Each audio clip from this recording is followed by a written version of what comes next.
माँ कुष्मांडा देवी दुर्गा माता के 8वें स्वरूप हैं जिन्हें नवरात्रि के चौथे दिन पूजा जाता है। इनका नाम कुष्मांडा इसलिए पड़ा क्योंकि इन्होंने अपने मंद मुस्कान कुश से अनंत ब्रह्मांड की रचना की थी।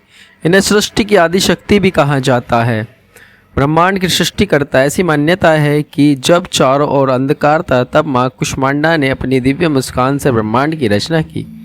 8 भुजाओं वाली देवी, इनके 8 हाथ होते हैं जिनमें कमंडल, धनुष, बाण, कमल, अमृत कलश, चक्र, गदा और जपमाला होती है। इनके एक हाथ में सिद्धियाँ और निधियों को देने वाली जपमाला होती है।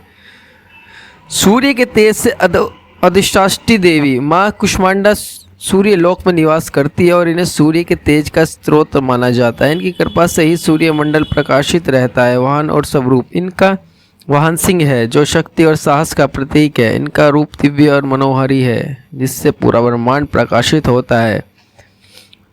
माँ कुष्मांडा की पूजा। नवरात्र के चौथे दिन माँ कुष्मांडा की पूजा की जाती है। सुबह स्नान करके स्वच्छ वस्त्र पहने और माँ की प्रतिमा या चित्र के सामने दीपक जलाए। माँ को कमल और गेंदे के फूल, नारियल, फल और मिठाई अर्पित करे। ओम है ही कली कुष्मांडाय नमः मंत्र का जप करे। कथा और आरती के बाद भोग, मलाईदार मिठाई या मालपुआ अर्पित करे।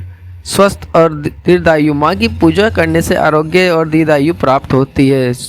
कुंडली में सूर्य कमजोर हो तो इनकी आराधना से लाभ मिलता है। विद्यार्थी को विशेष रूप से इनकी पूजा करनी चाहिए। जीवन के सभी तरह के नकारात्मकता और भय को दूर करती है। आर्थिक स्थिति को मजबूत करने और समृद्धि पाने के लिए इनकी उपासना की जाती है।